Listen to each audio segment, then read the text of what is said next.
Welcome to Epiphanies, the podcast, where we explore the breakthrough moments that change everything. I'm Anna Gergen, launch coach and founder of Epiphanies Coaching. And this season, I'm sitting down with people from all walks of life to explore the awakenings, hard lessons, and unexpected epiphanies that shaped who they became. My hope is that somewhere in their story, you'll see yourself differently and have an epiphany of your own. Let's dive in. Hello, and welcome to Epiphanies, the podcast. I am so thrilled to have our guest today, Donnalynn. Donnalynn is a friend of mine. Welcome, Donnalynn. Thank you so much. I'm excited to be here. I'm so excited to have you. So, Donnalynn is a friend of mine that has a very interesting background. Before Donnalynn ever looked at a P&L sheet, which some of us know so well, she spent 13 years as a Broadway sound designer, learning how complex systems hold together under pressure and what it takes to lead inside them. She went on to become CEO of a multi-location furniture business, scaled it over 600% over 14 years, and then closed it profitably on her own terms. She's a business coach and strategic consultant for 18 years and primarily works with CEOs of physical operations businesses. She's the creator of the Triple Helix system, and her work sits at the intersection of business architecture, leadership development, and the biology of high-performing teams. So please help me welcome, with a virtual round of applause, the master business alchemist, Donnalynn Riley. It's so good to have you on today. I am so glad to be here. Yeah, it's really nice.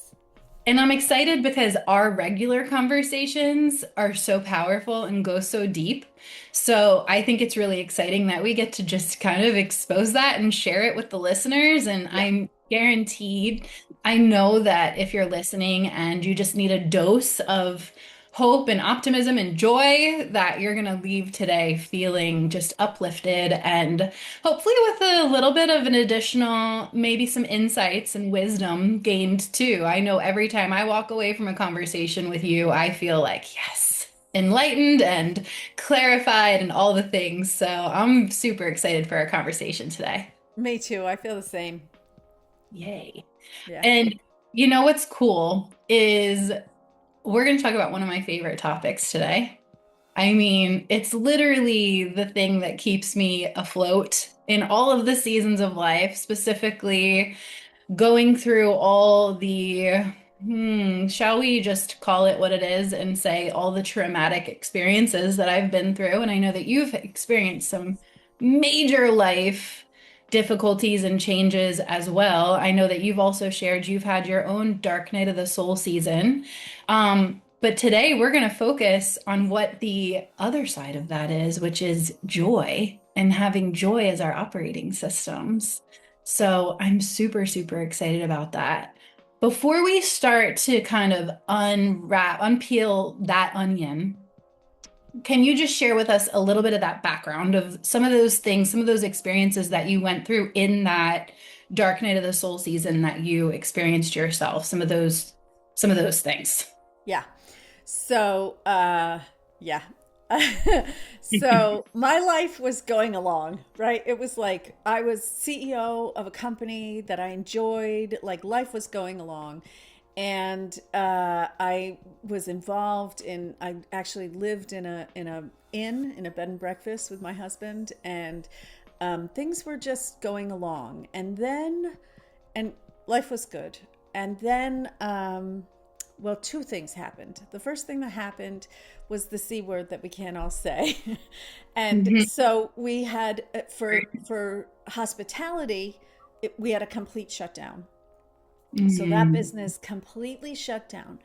I had a coaching business at the exact same time that was in full going, it was fully going. And so what happened was my husband gets diagnosed with I always wonder if I should say what it is or not. So with something horrible, he gets diagnosed with stage 4 cancer, and he he's like, woo, this is unexpected, and what is happening, you know? And Yeah. so he starts making some choices about how he wants to handle that. And he had had a life-threatening issue many years before, and that was a different issue. And we had walked through that together, right? He had said to me, I want you to lead through this, and let's go. And I took that on. So when this came along and he said, and it was like so much bigger than anything else, you know, and he said, will you close your coaching practice? I said, of course. And he said, will you sell our 250-year-old giant bed and breakfast in the Northeast and everything? I said, yes, yes, whatever you want, let's go. And and he did all of these treatments that required a lot of management. So for a season, I was driving him around, selling furniture out the back door, trying to get the house ready to be shown. We had no clients, we had no income. Like, Mm, life was dark. mhm. And I had given away everything that I had worked for, right? I had just said, okay, I'm closing, and we'll see what happens. And 4 months later, I had no job, no house, and no husband. And Mm, so it was a very big, very fast, giant portal, right? mm, And mhm. for me, I'd been a coach for many years. So for me, I felt like, okay, you have an opportunity here, one, and two, you have been studying the skills to walk through crazy forever, right? And you got yourself a full dose of crazy right here. Um, and I also know that I don't have a very high tolerance for pain. Mm, So I know that, like, if I get on the edge of really dark pain and then I sit in it, mhm, that things are not going to go well for me. Like, it will be years coming out of that. mhm. So for me, walking through that time period where it was so obvious that you are going to have to change. You are going to have to change because you have nothing left in your life at this moment, right? I also don't have children. So I literally, like, everything was just floating, right? Yeah. Mhm. So, that was the gift for me, in that there was nothing I could cling to. So I had to choose to be different than I had ever been before. Wow. And what was different to you? What does tell us what that means? Yeah. Yeah. So for me, that means that in the practice of going through that process with him, I'm going to back it up just a little bit because I think the process actually started quite a bit earlier. Mm, um, in the process of starting that journey with him, I practiced nearly 100% of the time being in the moment. mhm. And the people around me, it was very clear physically to outsiders what was happening for his body, right? And so the people around you often want you to face something that it does not serve you to face. And that was the question I had to ask throughout that time period, is, does it serve me to look forward, predict an outcome, close the door on any other outcomes, Mhm. predict that outcome, and prepare for that outcome? Or does it serve me to stay right here in this moment with this person in the unknown? And Wow. as you can tell, I tear up even thinking about it, right? It's like, being in the unknown is scary. It's difficult, you know? Mhm. And Mhm. if you say, no, no, I'm not leaving the unknown, right? And like, all of this applies. So I'm telling you, in this major event, right, that most people will never have to go to, Yeah. I hope, right? But Right. all of this has taught me the process of transition in this way that, like, you can go through minor transitions and major transitions in a way that is not painful, is not difficult, is so much easier than the alternatives. So, Wow. so for me to sit in that unknown allowed me to be completely present. And so I got to be there for all 120 days, right? None of my days were about insurance and what Mm. comes after. And all of my days were about this person, their journey, and how I could support them, and enacting all of the things that they asked me to. So that's another piece of it, right? Is like, if you're in a couplehood, whether that's with a spouse or with other people in your life, because couplehood can happen in so many different relationships, Mm. to trust the person during chaos.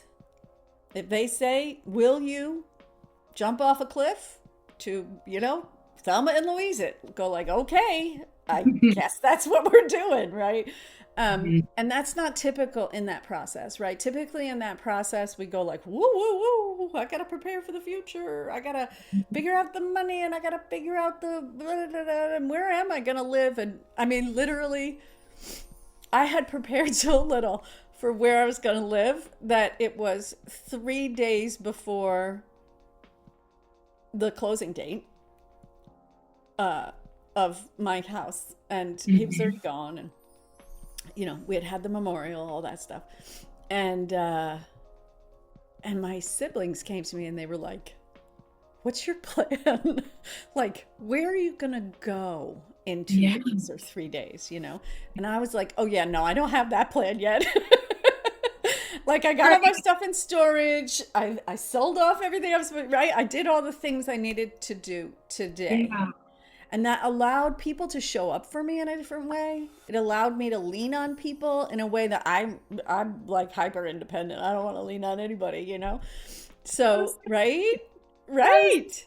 So, when you go through it in that way, you're in a totally different experience, right? Mhm. I have a nephew who I adore, who came to me when Tim passed away and said, listen, I'm not your, I don't know anything about grief. Like, I'm not Mhm. gonna be the person that you talk to or whatever, Mhm. but I know Mhm. how to show up. And Mm. that kid showed up every day and brought me a cup of coffee. Like, every single day we had coffee together for that season. And it Wow. meant everything to me, right? But none of that could have happened if I was like, "Oh no, no, I got this," or I just have to do these 10 other things on this day, right? Yeah. So Yeah. that super openness for whatever comes is what's supposed to come, allows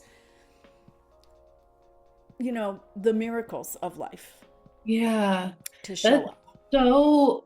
I'm so glad you just shared that because I feel like something that we need to really like highlight that I didn't even know was going to come up in our conversation, but I'm feeling very strongly there's people listening that need to hear this, and it's twofold, right? If you're the one in grief, that can be the most uncomfortable thing to open yourself up and allow yourself to be taken care of, especially if you've been like us, hyper independent, bosses, we're the ones that take care of everything else. Allowing yourself to just simply be taken care of is not only you should give yourself permission for that, but it's going to be really critical to get through those seasons and those hard times. And then on the flip side, I know a lot of people get so weirded out and freaked out by grief, right? When you have a friend that's going through grief or a loved one that's going through grief and just don't know how to handle it. Like there's a lot of people that will just like kind of ghost or run from it because they just don't know how to handle it.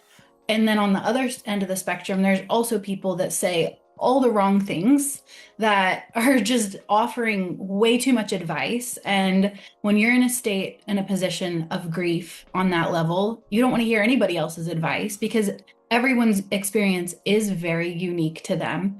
But what you said is something that's so powerful, and that's all that he did was show up and bring a cup of coffee.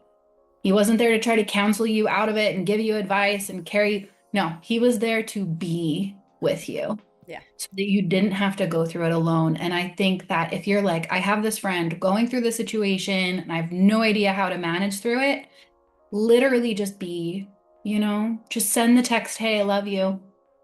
DoorDash them lunch. Oh, I just called out. Send them lunch. Free advertising. Wait, we should go get that sponsorship before this airs. All Come right. on, we're business people. Let's go. So funny. Yeah, those small acts of kindness and just the check-ins without needing anything in return. Yeah. Just, hey, thinking of you, love you, right? Yeah. Yeah, I think it's really, you're hitting on something too that's really important, and that is don't ever presume to know how the person is feeling. A lot of people, many, almost all of the people that I come across, except for those few sparkling ones that I kept around me during that time, um, they had the thought, and this is great for transition. Like, we're going to talk about how does this apply to your Yeah. life or to your business, right? But they have the thought, they look at your situation, they say, oh, I couldn't do that.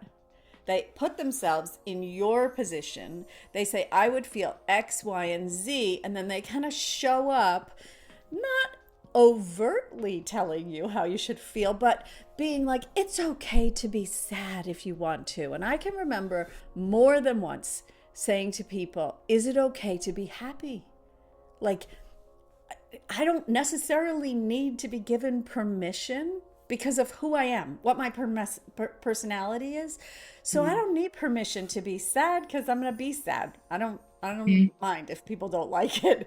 But being acceptable as in this like new role as a person who doesn't have their person anymore, right? And we call that widow. And sort of having a new group of people who come forward who are also in that scenario, like, is it okay for me to have all of my feelings? Can I be Hmm. all of me and not just who you need me to be in this moment? Because honestly, you should not be concerned about caring about other people's feelings when you're walking through something difficult, Hmm. Hmm. right? Yeah. It's So so if they beautiful. need something from you, they're no longer invited. Yeah, true. Yeah. I feel like that is a time that you have permission to have such strong boundaries and like, nope, I don't have capacity for that in any shape or form. Yeah. So, yeah. I would argue the point that you should have those boundaries now. Have them. Yeah. Don't be going through anything and have them, right? Because that's the Sure. freedom that we get is like, of course we care about people and we love people, but we should do that when we have something to give, not Mm, when we have something that we need to take care of. So, mhm. right, so those boundaries of how close I want this person or how much time I want to spend or how much I want to talk, all of those boundaries should be dependent on your internal state, Mhm. right? Because when you care to that, when you take care of your internal, what's going on for you, then you can be in a position where you either have something to give or you show up in a way that is vulnerable, but and is valuable to people and doesn't take anything away to you from you. Yeah. Yeah. Yeah. Hmm. It's the old So adage of put your own oxygen mask on first, right? yeah, yeah. And give from an empty tank. Like you have to make sure that you're taking care of yourself and your own tank is full before Yeah. you start to try to pour out to others. So I really want to just button that up a little bit in terms of like, so here we are, we got to the part where he's gone. Mhm. Now the focus shifts. Okay? So this is really important for people walking through any transition. If you choose Mhm. to be present in the moment during the ending of something, fine, but don't get stuck there and not be Mhm. present in the moment for the beginning of something. Because the moment that thing ends is the moment the next thing begins. And you have to be willing to, just like you let go of the expected future or of regret that you're not going to have some future because there was a past that you adored, right? All of that, the moment you said, okay, I'm willing to be present for this, use that same tool set to be present for the birth of the next thing. So good. Tell me what that looked like for you. Well, in order to do that, like I said, I really I have a book coming out, and we talk about this a lot in the book in terms of state and how it impacts your business and how you diagnose problems in your business and things like that. And so for me, tending to state is the most important thing, Mm.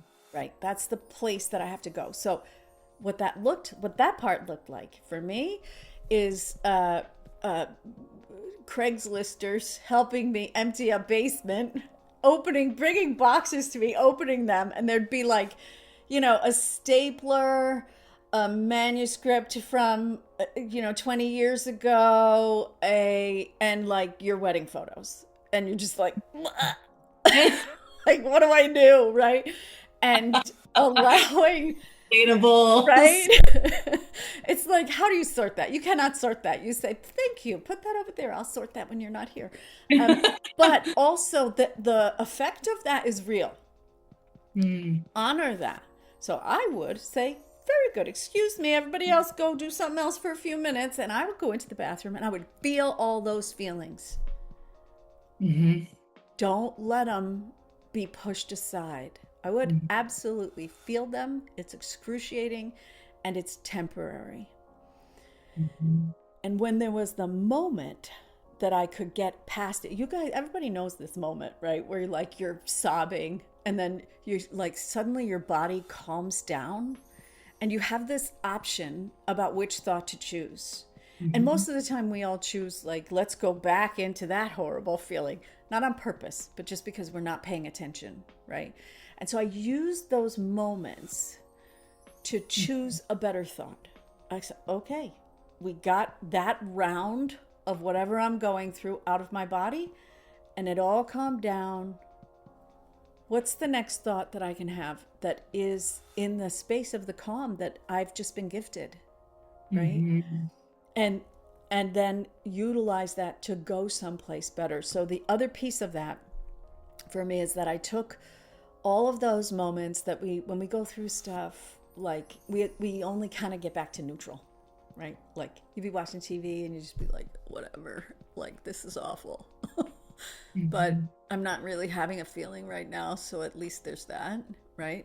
Mhm. And I used those moments to on purpose get as happy as I could get. Wow. How? I used everything at my disposal. I used music, I Mm. used television. I specifically chose TV shows that were inspirational or uh, because, like, honestly, I have all these processes. I could not do breathing. Come on. Like, Mhm. I could not do something that was active in that moment. I didn't have that kind of coursing energy that we have when we're not in a large transition like that.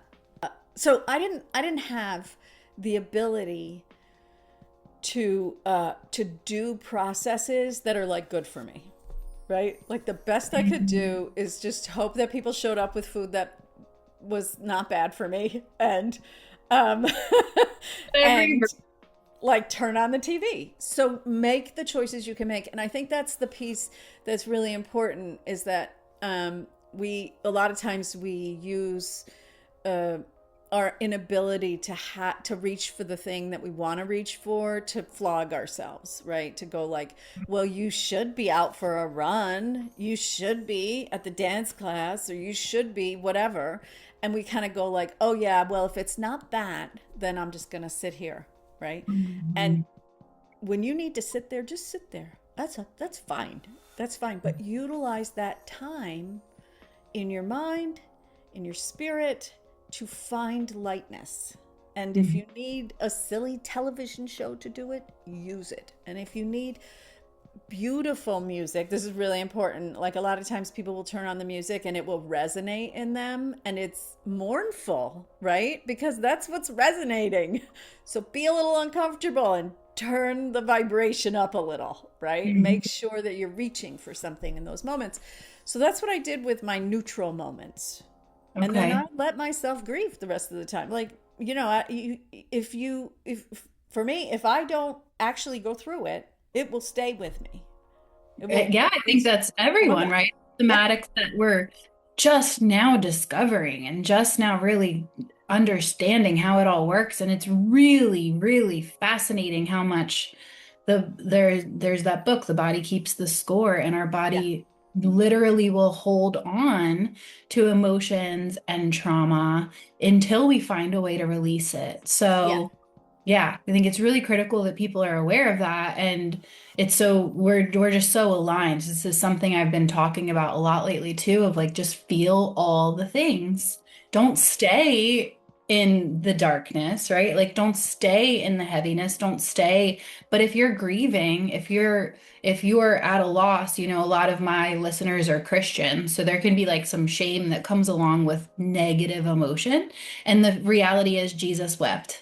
The reality is that Jesus was angry. The reality is that Jesus experienced the entire scale of emotions, and we have complete and total permission to give ourselves the permission to feel everything. Because then, to your point, going back to if you don't, they stay inside your body. They stay inside your body, and eventually it will find a way to manifest itself, whether that's through disease or whether that's through 20 years later, you think everything's fine, and all of a sudden you're having a nervous breakdown out of nowhere because these emotions have to come out. So I think this is a really important topic and something that people, I feel like, are starting to talk about more now. But we have so much further to go in our Yeah. understanding of how it all works. Yeah. I totally agree. I really loved the thing that you just said about the fullness of our feelings, right? Because for me, um, to one of the reasons to be here on earth is to experience it, right? And Yes. so I don't just want to experience the like, I was on the roller coaster and it's awesome moment. And I don't just want to experience the he proposed to me moment or whatever the romance is in your life. Um, but I want to be here for all of it. And all of that became really clear to me during that process, right? Because I had a lot of identity work to do after Hmm. that because I had Hmm. no job and I had no kids and I had no house. I If you're not the on Broadway, and if you're not the CEO, and if you're not doing yeah. what, who are you Who anymore? are you? And if Who you're not are with you? this person, right? Because I had uh, he died 2 days after our 25th anniversary, right? So I had spent a lot of time with this guy, and I had become, as you do in couplehoods, different than if I had been alone. Yeah. And I'm glad for that. But also then the person's gone and you got to figure out who are you on your own. And a Mhm. lot of the starting point for me was maybe I'm the person I was before I met him. Maybe that's who I am, right? And so I reviewed that. I went back to those feelings. I went back to those thoughts. I went back to those time periods. I went back to in pictures and looked like, who was I? What was that? And what I realized, and it helped to sort of jumpstart some things in me, and that was great.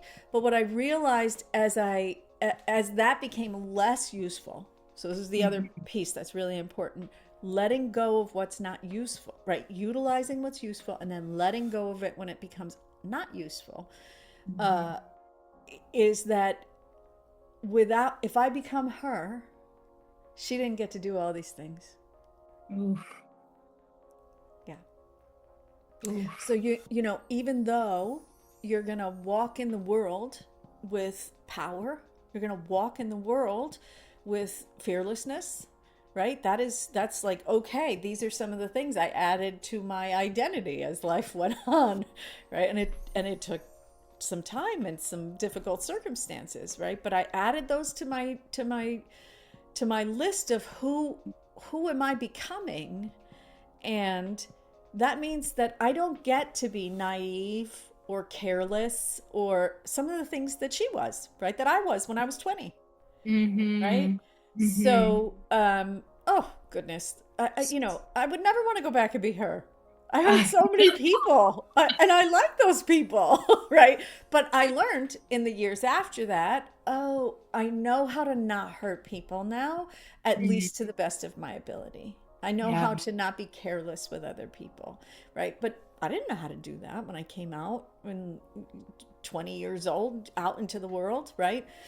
So I think that that's one thing, is build that identity. And I think these are tools you do even when you're trying to change how you're leading your business, how you're leading your family. These are the tools, right? Just amplified. Mm-hmm. And oh, there was one more piece of it that I was going to tell you, but I can't remember it right now.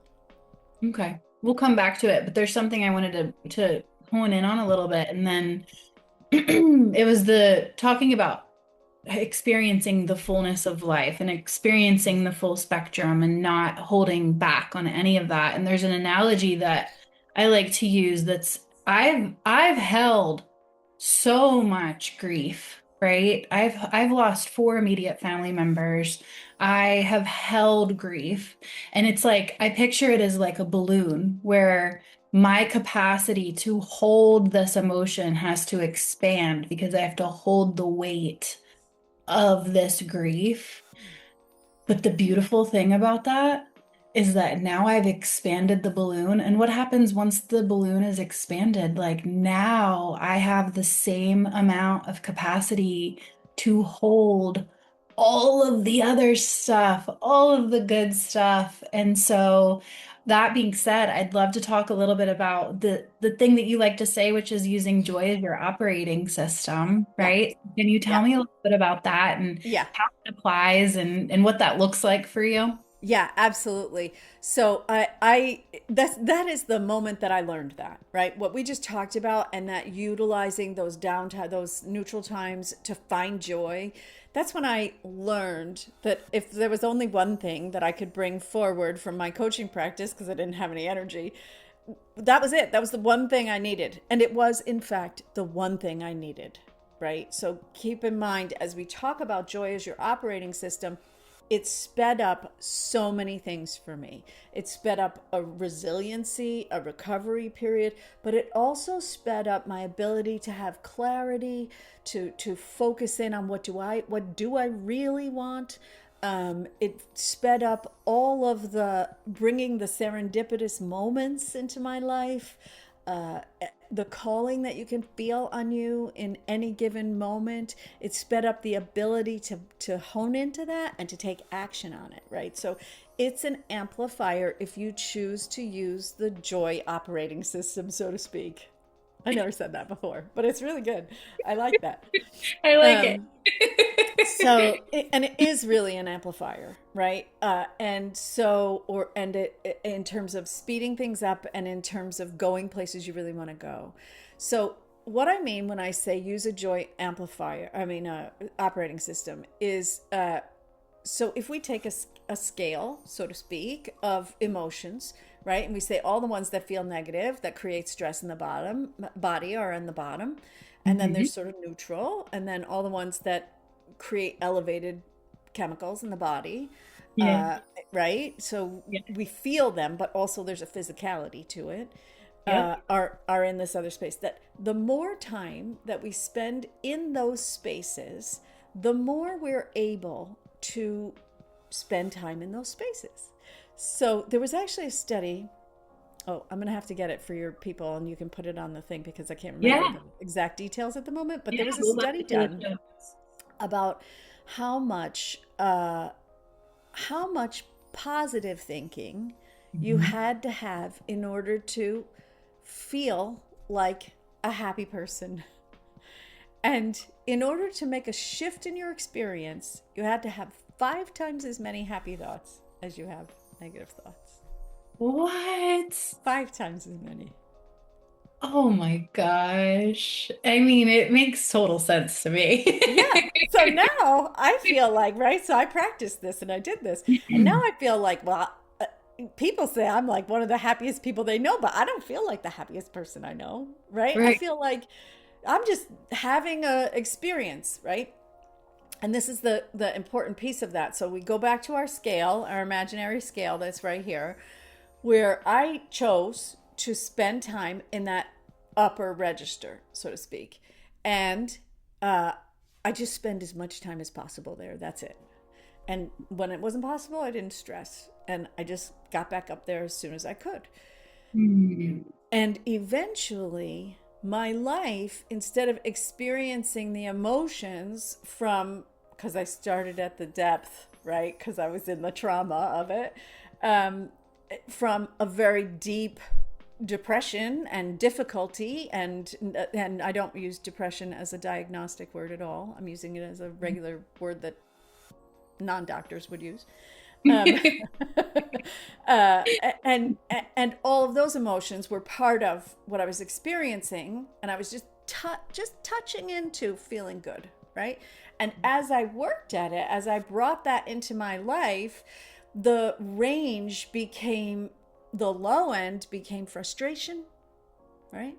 And the high end became very, very like I can be joyful, like I can choose joy anytime I want it, right? Wow. And what happens when you do that? So now, right now, we're talking about it all like it's feelings. Hmm. But what happens in your brain when you do that is that different thoughts are available to you. So the ability to reframe your situation, to be able to see things through a different light and understand it maybe even from multiple perspectives, right? So now we're moving away from judgment. We're moving toward a fuller understanding of this human experience, and this is the sort of tangible piece, right? That people are like, yeah, so, but how does my life change? And by doing that, we can make choices that produce better outcomes. So, because we can see from more angles what's happening. Wow. What I'm loving is that you're hitting on two things that a lot of people, many people still think are mutually exclusive, which is feeling all the things, feeling the full spectrum, feeling the full scale, allowing yourself to go in the bathroom and yell and cry and scream. But you're choosing joy. You're choosing your thoughts. You're choosing, some would say, take every thought captive, right? You're choosing to acknowledge where is my thought life? And is it something that is healthy? And is it something that I want to choose? Or do I want to choose a different thought? There is a difference between toxic positivity and ignoring grief and ignoring the fact that you had a bad day and faking like everything's fine and then suppressing and repressing things. That could be toxic positivity, but toxic positivity is not allowing yourself the power of realizing you do always have a choice in where your thought life is. Yeah. So no matter how crappy your day is, and no matter what's going on, you can choose to put your thought life in a different trajectory. And that sounds like that's even some of what you were doing during what you were calling your it wasn't your lowest points, it was your neutral points during that period. That's Is then right. choosing joy in that because you could have chosen, I mean, our bodies will choose numbness for us in that time too, because it's just shutting down, because it's freaking out. But we can choose to start reprogramming our thought life, which then turns into our emotional life through those practices. So that's really great. I'm super, super grateful that you shared that. I feel like that in and of itself will be impactful for people. Yeah. There's a thing that I don't usually talk about this stuff, but there's a thing I did that that I think this could be useful for people in understanding the difference, right? Yeah. Between, because Okay. I think you're hitting on something so important. Like you cannot go through your life acting like everything's good when it isn't, right? Hmm. But there is a way to experience, after you've accepted the reality of something, to move beyond the reality into a space of what many practitioners like to call the unknown, right? A space of possibility, Mm. and to act from that space. And so after my husband passed away, my house was sold, but I had to empty it. And so like I said, I had all these people helping me because I couldn't function. So I knew I had to get people. And I started wearing this t-shirt, and the t-shirt, I wore it like almost every day. And the t-shirt said, "Best day ever." Oh my gosh. Yeah. And one night there was one guy who went through the entire process with me. There were a lot of people who just came for a week and then they, whatever, they move on. But there was one guy who went through the whole process. And so we became friendly. And one day, I mean, keep in mind, every day is full of the moment that I just said about like, oh, now I'm gonna be in grief. Oh, I gotta go in the bathroom, be in grief. Oh, now I'm right. And we're standing at the end of the day. We physically moved a lot of things, right? We're exhausted. And he said something to me, and I said something back, and he looked at my t-shirt and he was like, "Is it? Is it really?" Mm. And I said to him in that moment, "It's the best day ever because this is the one I have. This is the one I'm spending in this moment." And so when we talk about choosing your thought life, that's what Mhm. we're talking about. This is the only one you have. You don't have yesterday. You don't have tomorrow. You can try to relive and pre-live, right? If you want to. Good Mhm. luck. Um, but if you stay here, this is the only one you have. And so how you spend moments, like we spend money, how you spend those, right? If I went out today and I bought, $1,000 worth of stuff I don't need, then my ability to spend in the places would that would be useful in my life is spent, is gone. Wow, yeah, that's great Yeah. analogy. And this Hmm. is the same thing with our inner life. If we spend each moment, yes, honoring where we are, honoring that we're human beings, honoring that we go through things, of course, but also extending as much joy as we can into each moment. It's like that thing when you're depressed and your friend sits down next to you, you're bummed out about something, and they sit down next to you, and you're like thinking, this is never going to end. Like, I am just completely screwed. It's just not going to get better. Like, this is the end. And they sit down next to you, and suddenly, like, I don't know, 45 seconds later, you're laughing, and you're Yeah. just like, how did that happen? How is it okay now? Yeah. Right? And Yeah. that's the spending that is going to get you where you want to go. Oh my That's the God. spending, right? That gets you energy to spend in the spaces where you can take care of your body, or you can take care of your business, or you can take care of your loved ones, right? Or you can Yes. just lay on the beach and have a good time, whatever you want to spend it on, right? Your day looks like Yeah. today. Yeah. Yes. Yeah. That's so good. And we don't have time to go down the rabbit hole, but we could go down the rabbit hole of co-regulation because you said sitting next to each other, you sit next to that friend and all of a sudden you're feeling better. We might need to do part two and just have a whole chat about co-regulation. And I'm learning so much about how our nervous systems regulate with our surroundings, and it makes so much sense. So that's another quick call out is be aware of how you physically internally feel around other people, because not only is it your spiritual discernment, but it's actually physical. Your body, your nervous system can feel if somebody else's nervous system is freaking out. And we can go into this Oh my so gosh. So I absolutely love that you brought this up. And I am going to just take a moment for a commercial break. Um, in the book, so the new book is called yeah. Lead the Vision, Lose the Grind. And in it, I lay out an entire system about your business, and we also talk about state, right? So there's a section on leadership where we talk exactly about co-regulation And Wow. there's so much in there about it. We've got studies, we've got stories. There's like tons of information about co-regulation, not only how it exists already in your business, but also how to navigate it in your business, right? How to make sure that you're the one that's, first of all, worthy of regulating to, and second of all, strong enough for other people to utilize you as their co-regulator, right? Yes. Because when people are freaking out, they're desperately asking for you to be in a different state and for them to be able to get their incoherent body to become coherent through your presence.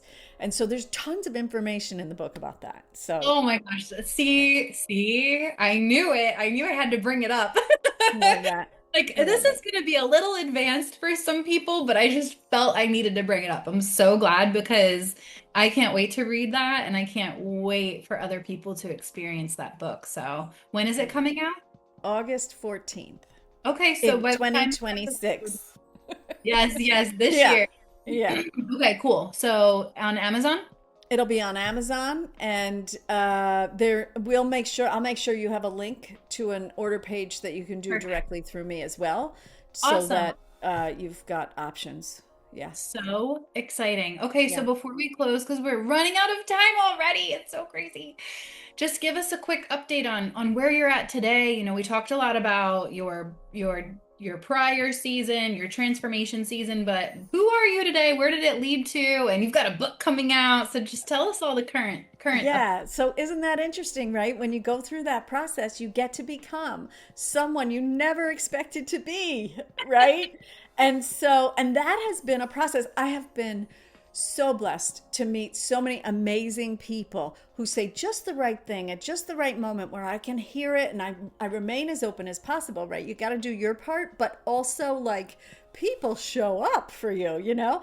And and so where I am now is in this space that really embraces all of who I am and who I was, right? So now I'm in this place where I really am bringing all of me, all of the parts of me and my previous experience to the table. And the way that I'm doing that is through helping people with their businesses. Now, this is a funny thing, right? Because we just spent like, I don't know, 45 minutes talking about things that were not business, right? My And life, girl. Yep. exactly. And all of that applies because businesses are filled with humans. And let me Amen. tell you, you do not get out of it if you have AI in your business. Right. Unfortunately, that little guy in there in every single model, and I have tried them all, is more of a problem than a human. Yeah, he's Right? brilliant, but he doesn't have emotional intelligence. So we need to make Yeah. sure we maintain and improve our emotional intelligence as we become more and more reliant on these tools. It makes our emotional intelligence that much more important and impactful and necessary. But Yeah. yes, I Yeah. do.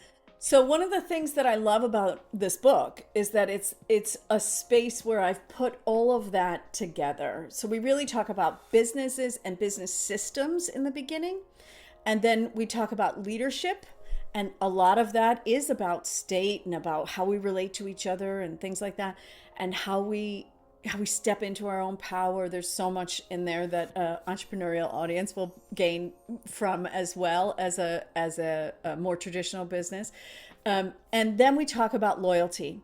And for me, this is sort of the what it looks like in practice. What happens to your life? We've talked a lot about it today. What happens to your life is people show up, right? And that's Mhm. what happens to your business when you run it in this very specific way, is that customers show up you didn't expect, people who work for you show up in a way that you didn't expect, partners show up, opportunities show up, like things happen with a strain of loyalty running through it that you just could not predict. And so that's really that space that I'm working with people now on, is how do we bring consciousness into our business in a way that also makes money, right? We're not it's this is not we're not running spiritual businesses, right? The people I work with, They're not running spiritual businesses. They're selling shoes, they're selling furniture, right? They're like trying to serve people in a way that is Cool. helpful for the people, Right. right? Yeah. And uh and how we do that because we're humans is Mhm. so enhanced when we bring our consciousness into that space as well. And that's really the thing that runs throughout the book is this concept of state and this concept of how do we show up in a way that changes everything.